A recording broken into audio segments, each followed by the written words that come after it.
What's going on, everybody? It's your boy, Danny the Bull, back with a live stream here on November 16th, 2025, and Bitcoin is hanging on not just below, a good amount below the 50-week moving average, which has been support, right, for the whole bull market. And so,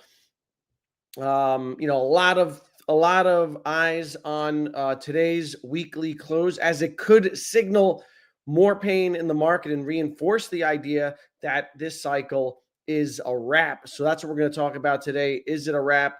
Is this the worst cycle ever? Is it over? Or is there some hopium? And there's a lot to discuss, as always. So we got Thano T in the house. We got Frank the Tank in the house. So let's get into it. And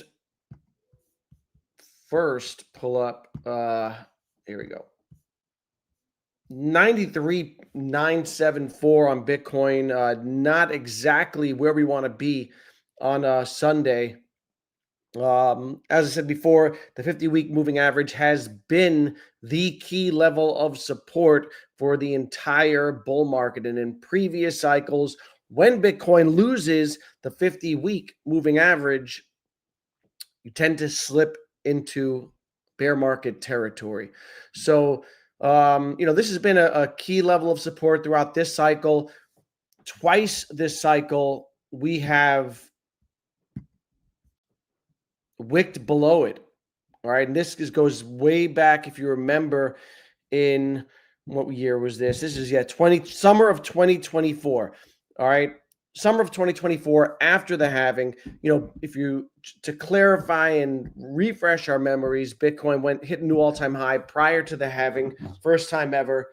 And then went on this sideways consolidation period. Long sideways consolidation period for about 5 months or so, and wicked down below the 50-week moving average. And everyone was calling this looked really bad, right, at that time. But the wick closed above on the week, and the bull market remained intact. We wicked below again a month later, right? So this is, September 2024. And then, of course, in April 2025, we flirted with it, but we've held a line the whole time. Okay, we've held support. This was when we wicked down to 76K, I believe, in April. Came back up to close, and now here we are in November, Q4.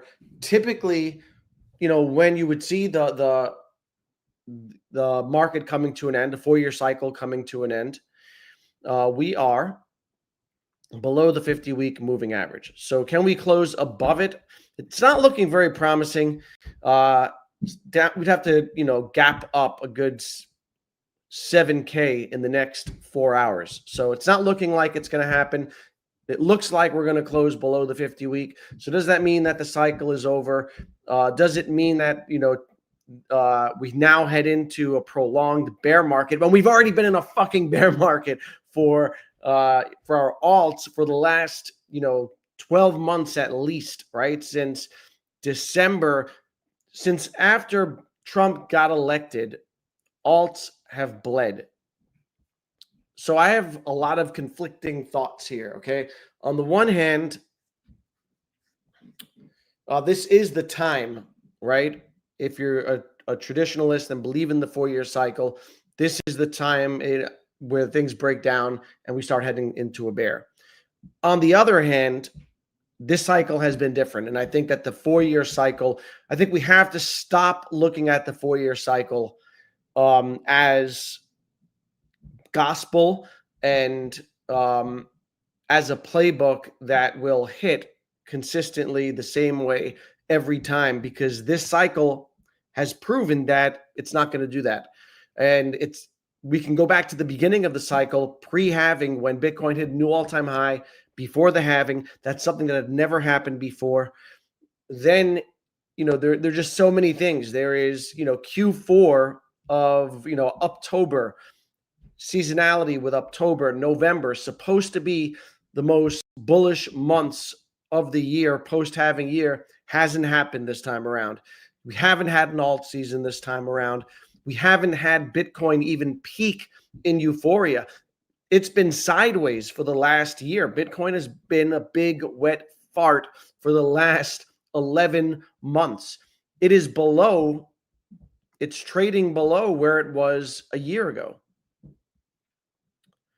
And this doesn't have, here we go. This is Bitcoin on the last year. It's been sideways, chop, consolidation, while the S&P has made new all-time highs, NASDAQ, a bunch of AI stocks have ripped, and Bitcoin is, went up to 126, which was basically a 20% rise off of where we, were when after Trump got elected. So the cycle has been different this time. All right. So that much is true. And that could provide hopium for, the narrative and theory that 2026 is going to be the year when we see big, parabolic moves for not only Bitcoin, but for altcoins and other risk assets. And that idea is supported by a lot of macro indicators, right? We got QT ending on December 1st. You've got, Fed rate cuts coming in 2026 that have been pushed back. And you've got Jerome Powell getting replaced. You've got the business cycle ticking up. So you have a lot of confluence of events on the macro level that are lining up for 2026. The question is the 4-year cycle completely invalidated then, right? So these are things to think about. And no one has the answers, right? All we have are theories. I'll tell you which side of the fence I'm sitting on after we go through some things. So we talked about the 50-week moving average, why it's so important, right, for many, including Ben Cohen, who said, where is it? Here. If Bitcoin closes below the 50-week SMA today, then the odds of the top being in go up considerably, 60 to 70%. A second close below would make the case even stronger. All right, so he's looking for 2 weeks of closure beneath the 50-week to seal the deal on this cycle. We just had a death cross, so if the cycle is not over, then now would be the time for the bulls to show it. The bulls can get Bitcoin back above 50-week SMA by the end of next week, then the odds probably go back to 50-50. All right, so Ben Cohen is giving it another week to see if we can get back above the 50-week in order for him to remain neutral, right? 50-50. Well, let's see who else we got here. What's good, creepery? I used to be here listening to your podcast about Omi. Thanks, brother. Glad to see you're still here, even though this market has sucked, like Frank says. But so you've got, all right, so the 50-week EMA is everyone's going to talk about. Does that mean that it's over? I don't think it means I think that we could be in for some more pain over the next, month or so, as things shake out, and you could see more bleeding out, right? And Bitcoin head to the 80s.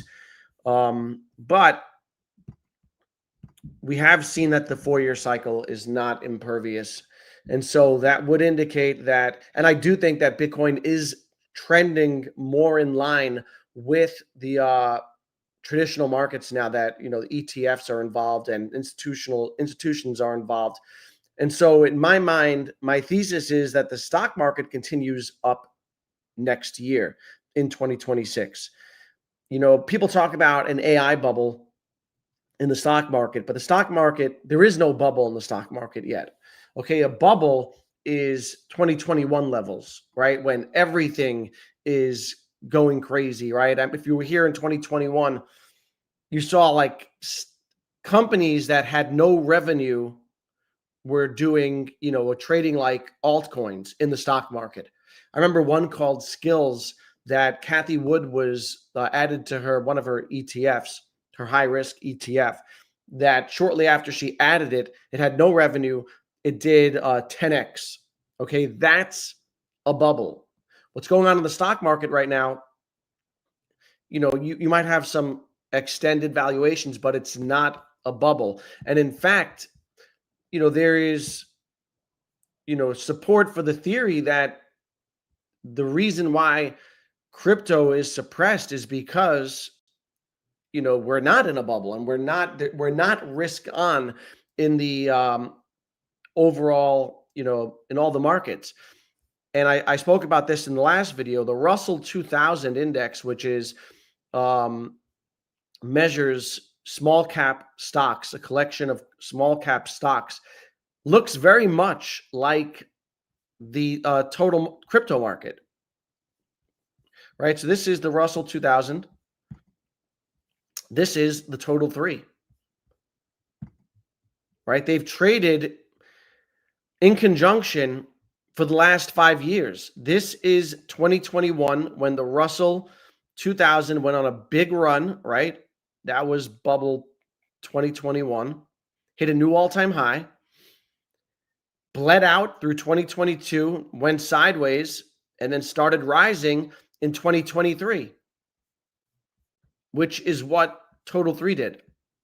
Peaked in 2021, bled out to 2022, started its ascent in 2023. The Russell 2000, went on a run post, and peaked after Trump's election, same way that Total Crypto did, right? And this is November, December 2024 after Trump's election. This is the last time our bags were feeling good, right, and pumping. And that's the last time the Russell 2000 was at an all-time high. It just recently revisited its all-time high. It's really yet to break through to new all-time highs. So this isn't just, we can't look at altcoins and Bitcoin in a vacuum. When you look at it compared to its contemporaries in the stock market, it's performing in a similar way, right?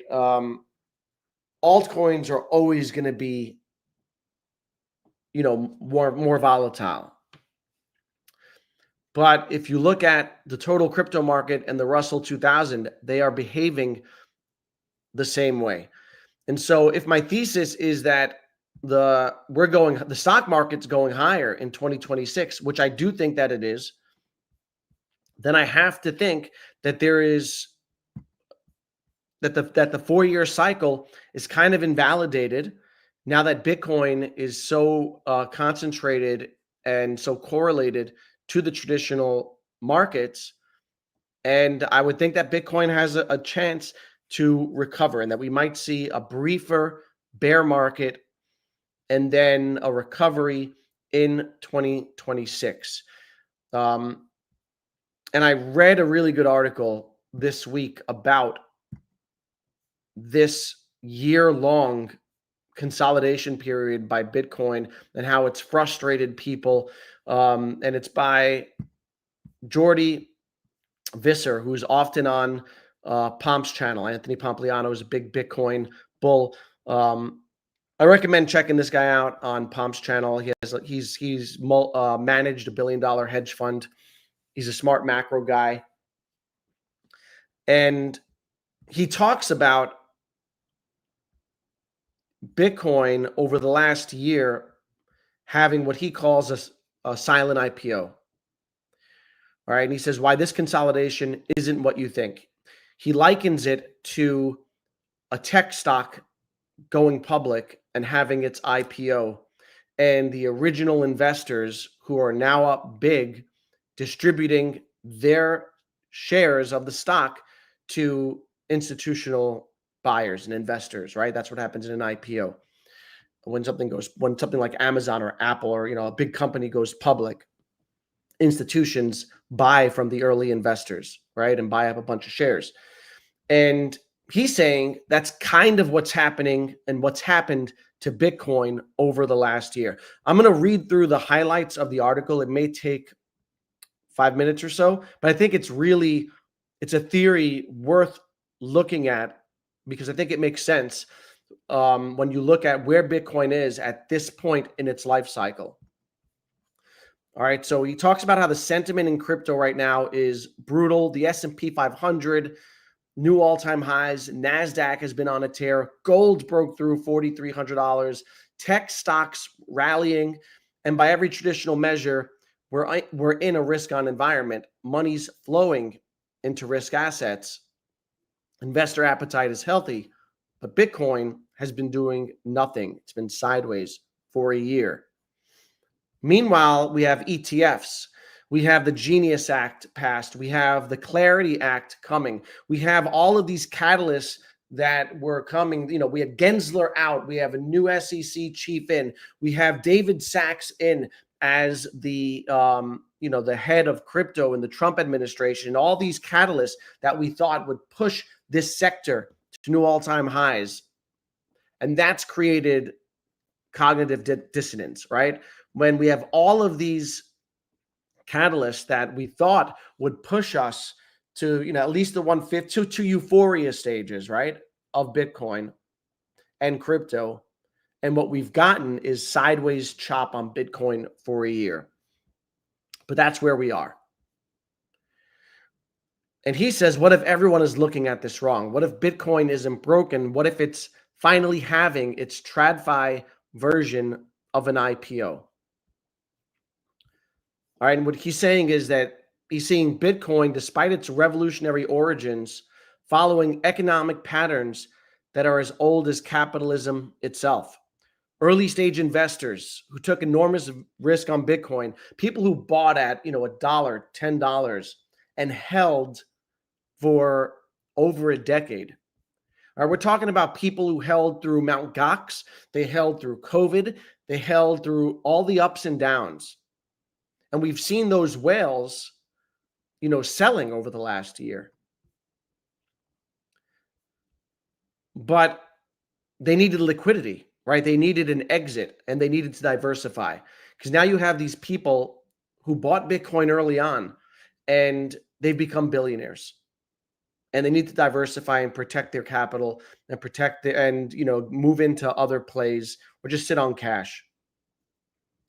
In the traditional world, this moment's called an IPO. It's the moment when early believers cash out, when founders become wealthy, when venture capitalists return money to their limited partners. It's not a moment of failure. It's a moment of success. The company doesn't die during its IPO. It transitions, it matures, ownership becomes distributed. So that's what he thinks is happening with Bitcoin, has been happening over the last year, and why it's been so frustrating is because it's been distributed from early holders, early investors, the people who bought, in the first few years, to now institutional buyers and the ETFs. All right, he goes on to say that Bitcoin moves with tech stocks. It's correlated to liquidity and risk appetite. For years, you could predict Bitcoin's direction by watching the NASDAQ. That correlation is broken down since December of 2024 completely. This is exactly what happens during IPO distribution periods. When a company goes public and early investors begin to sell their positions, the stock often consolidates even during broader market rallies. But he makes an important note, is that early investors aren't panic selling. They haven't lost faith, right? They're methodically distributing their positions. Meanwhile, new investors are stepping in, but cautiously. They're not chasing, they're accumulating on dips. They're waiting for the distribution to complete before getting aggressive. The result, a sideways grind that drives everyone crazy. The fundamentals are fine. He talks about Mike Novogratz announcing that Galaxy had sold $9 billion worth of Bitcoin for one customer. All right, so one guy who unloaded $9 billion worth of Bitcoin, and he's not the only one, right? There have been a lot of whales. If you're on Twitter, you see people talking about the whales are selling a Satoshi era whale. You'll see the headline, a Satoshi era whale has just transferred billions of dollars worth of Bitcoin. We've seen a lot of that. All right, they're taking profits, they're realizing gains. They're doing exactly what early stage investors are supposed to do when an asset matures and liquidity finally exists to support large exits. Because these people, there was not enough liquidity for these whales to sell those large amounts in previous cycles without cratering the price, right? And these are people who care about the price, people who care about the future trajectory of Bitcoin. All right, he goes on to say, look at the fear and greed index, look at social sentiment. The community is demoralized. Retail is capitulating. The exact emotional setup you'd expect when smart money is distributing to weak hands. But here's what most people miss. This sentiment is actually bullish if you understand what phase we're in. All right, so to summarize the rest of this article, and I recommend reading it, it's a good take. He goes on to say that sooner or later, in the next couple months, those early Bitcoin investors are going to, the sell pressure is going to alleviate. All right, the sell pressure is going to alleviate, and then you'll get a flattening out, and then Bitcoin will resume its correlation with NASDAQ. And he thinks that'll happen over the next few months. Whether it happens over the next few months, we'll see. But there are a lot of catalysts that are lining up on the macro level. All right, we're seeing this sell-off, I think, and a lot of fear in the market. And we saw the stock market selling off because FedWatch went from an 80% chance or whatever it was. I think it went from 80 to 66% of a rate cut in December, all the way down to 44%. All right. And some of that is due to the fact that the government shutdown didn't allow for data to come out, whatever it is. And so the market sold off, Bitcoin sold off more.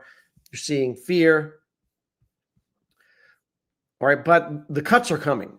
It's a matter of time. And Jerome Powell is going to be replaced in March of 2026. And Trump is going to replace him with a sycophant. So you're going to get an environment that is more conducive to, risk on assets. QT is ending. We're likely going to see some form of QE in the next 6 months. And here is the New York Fed president expects QE to start soon. Once Powell gives any hint regarding QE, it'll be your buy signal for ALTS, says Ted Pillows, who's actually, if you don't follow Ted Pillows, he's pretty good. TA guy on X. But you've got the New York Fed president hinting at QE starting. And it might not be, they talk about it could be stealth QE, whatever it is. You're likely to see it in 2026. We're definitely going to see the end of QT on December 1st. And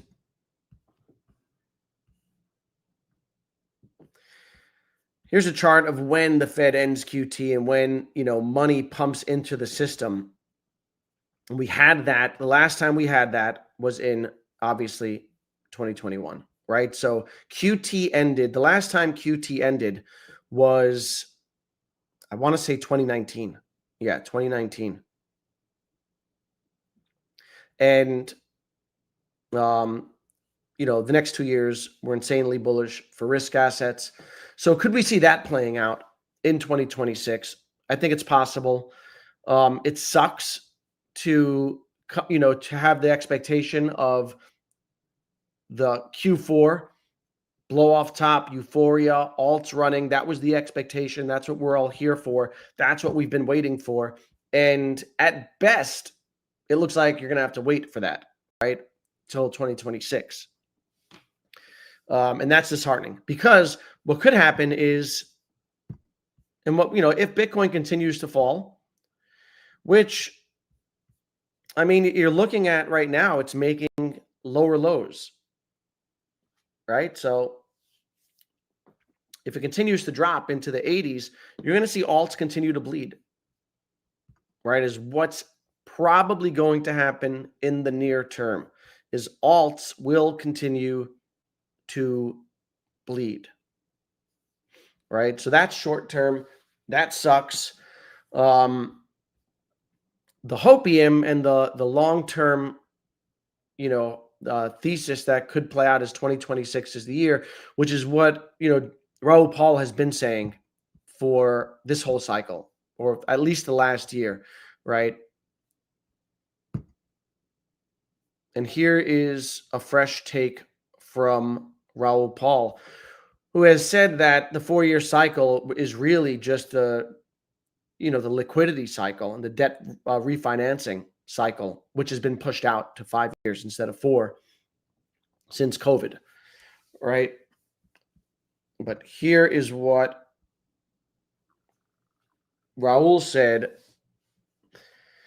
after the U.S. government is reopened. What's next? Expect a few days for TGA spending to begin to significantly add to liquidity and should persist for several months. Obviously, QT ends in December, and the balance sheet will crawl higher. We should see the dollar begin to weaken again. So this is important, because when the government shut down, the Dixie, the dollar was gaining strength, right? Which is impacts risk assets negatively. All right, so you should see the dollar begin to weaken again. The next key step is to avoid a year-end funding squeeze. Expect several temporary measures to add liquidity, term funding and SRF, whatever that is. That will eventually morph into the desperately needed changes to the SLR to allow banks to absorb more issuance and re-lever their balance sheets. This is a big liquidity bazooka. Expect in Q1. SLR should lower rates as banks buy more bonds. Also expect Clarity Act.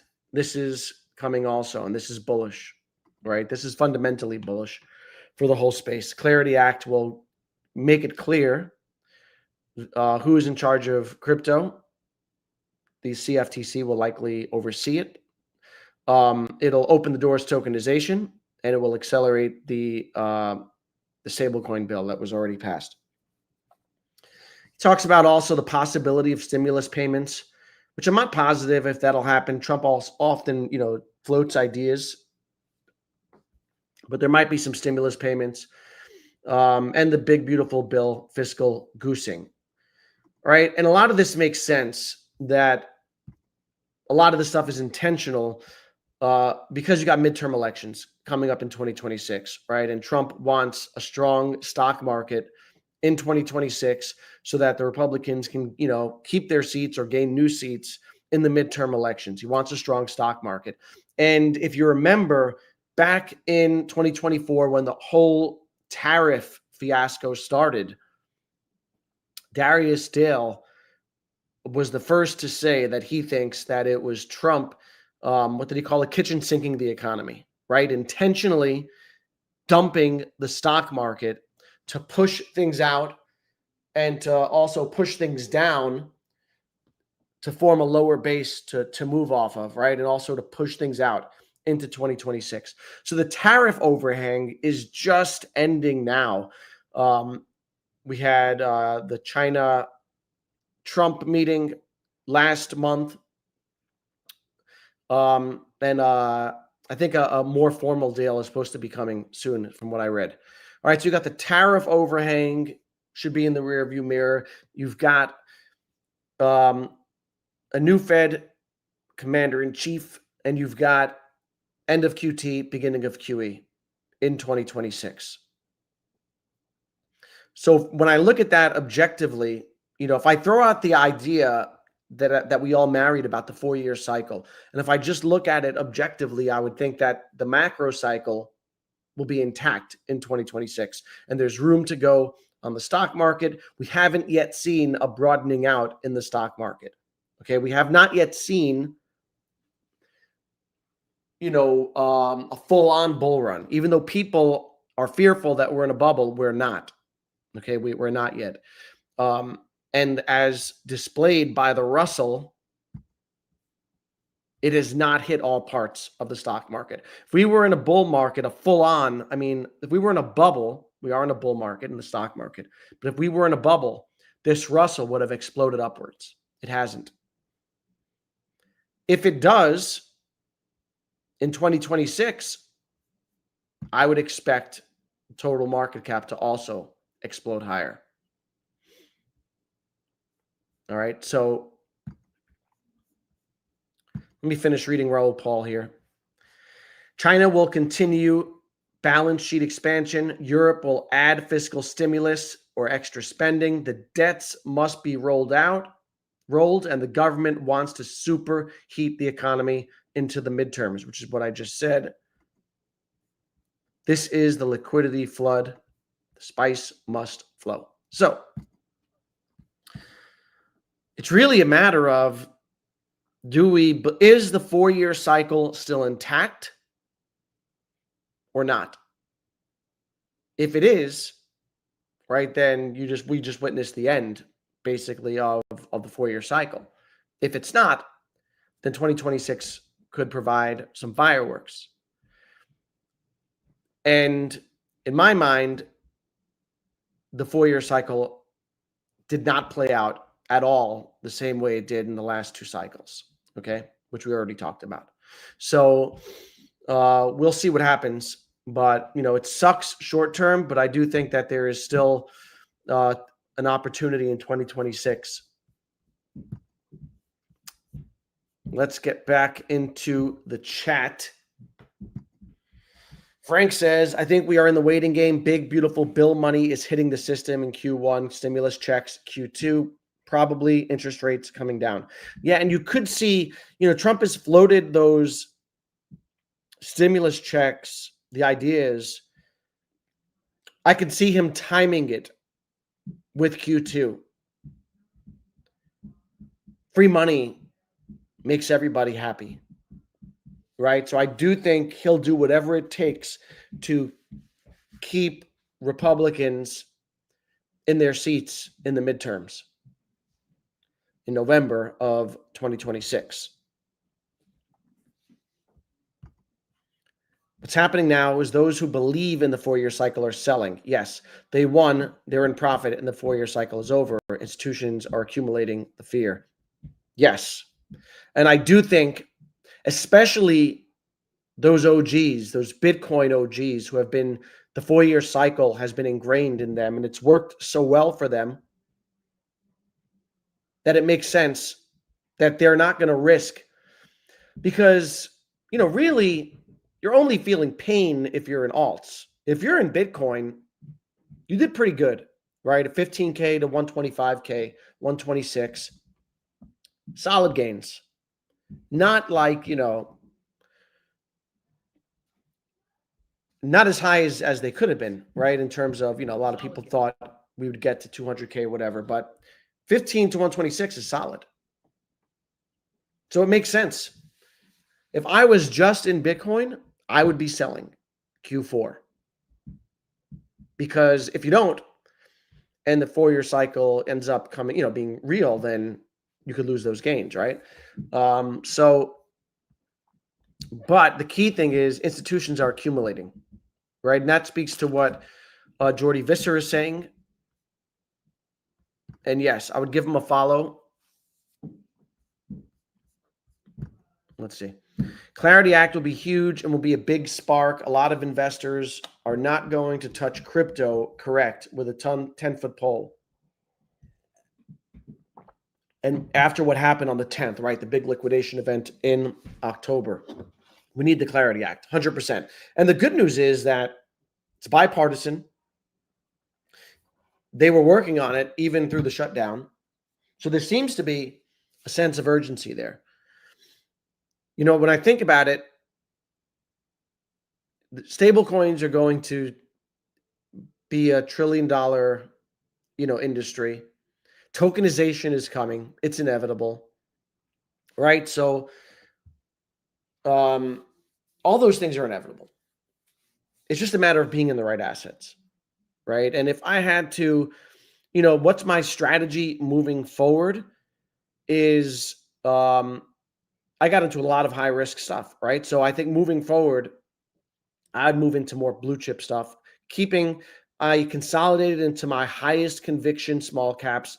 I sold some stuff that I had lower conviction in, keeping my high conviction stuff, consolidated into them, build out bigger positions, and I'll be accumulating blue chip stuff.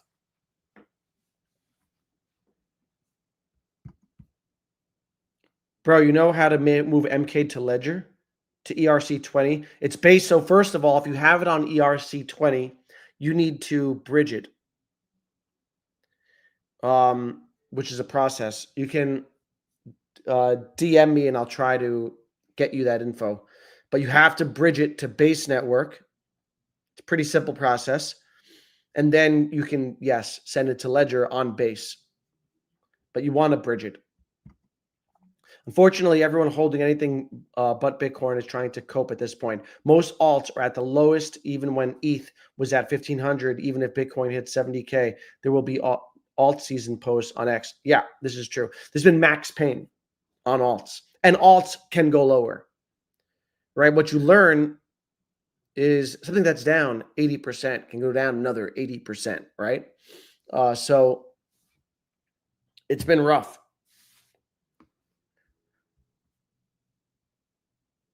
Raul Paul has been wrong the whole cycle. I don't know. Has he, though? I know Raul. So I don't know that he has, because his main thesis has been we're pushing out to 2026. So we'll see. I'm going to give him till then to see if he's wrong on that. I will say last cycle, Raul Paul was wrong. He thought Ethereum was going to 20K, but was his base case. So he was overly bullish. Bitcoin weekly close below 50. SMA confirms the bear market. Look at the SPY on the monthly basis. I never considered the liquidity needs for OG Bitcoiners to sell. Yeah. Joss in the house. What's going on, brother? So this is where it's at. Is the cycle over and the 50-week SMA, a nail in the coffin? We're not getting above it. That much is, let's see. We're at 93.5 now. Okay, so doesn't look like we're getting above it. We heading into a bear market, or will 2026 offer a rally? That's what you have to make up your mind on. No one knows. I don't know what's going to happen. No one knows what's going to happen. They're all just theories, and people need to make tough decisions now, because if you hold an altcoin into 2026 and that liquidity rush doesn't come, you could be down even worse, right? So these are the tough decisions that need to be made, and people have to decide where they stand on things and what they're doing. But let's see what else we got. I'll go through some other stuff. Here's a Marty Party post. And Marty's someone who I think has been say a little on the wrong side for a lot of things. He says JP Morgan's recent Bitcoin prediction. JP Morgan analysts recently reiterated their bullish outlook on Bitcoin, identifying 94K as key support level tied to global mining costs, acting as a natural floor where miners selling typically slows while maintaining their price target of 170 within the next 6 to 12 months. Take that for what you will. What else we got? Another bearish sign is the Mr. chart, right? This is MicroStrategy, and this lost the 50-week level the 50 EMA level. And last cycle, when it lost, that's when Bitcoin went into bear. So the MicroStrategy chart has looked like shit for months. Okay, so this is another, I guess, point for the bears. What else we got? Went through this. People talk about the death cross. The death cross won't matter if we're, I don't really put much stock into the death cross being like a real indicator. Here we go. Look at this. This is the worst Q4 post-halving year. We're down almost 16% so far. 2021. We were, all right, so Q3 in 2021 up 25%, up almost 5.5% Q4. 2025 up 6%, down 16%. 2017 up 80% Q3, up 215% Q4. 2013 up 40%, up almost 500%. So this reinforces the idea that we've had a shit, Q4 and Q3 really, but also reinforces the idea that the 4-year cycle has not played out. And so, that's good and bad. It's bad because it didn't play out, but it's good because you're not, you don't necessarily have to get those long drawdown periods. And it reinforces the thesis that perhaps 2026 is the year, right? If the 4-year cycle is broken down, then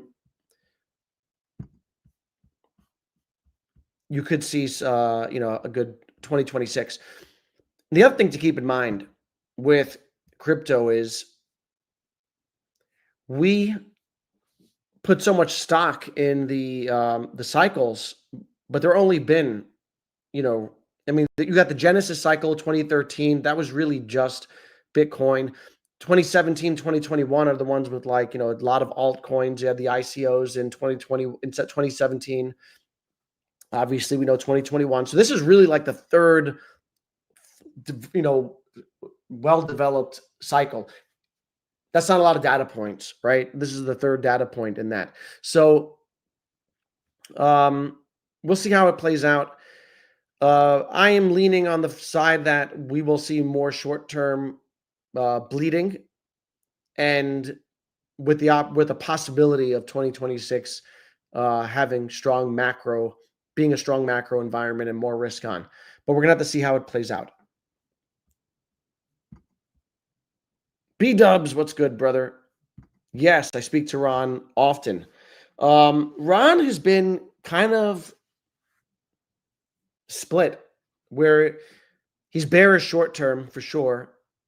I think his thinking lines up with what I'm saying, in that if we don't hold this 50-week, we're going to go down more.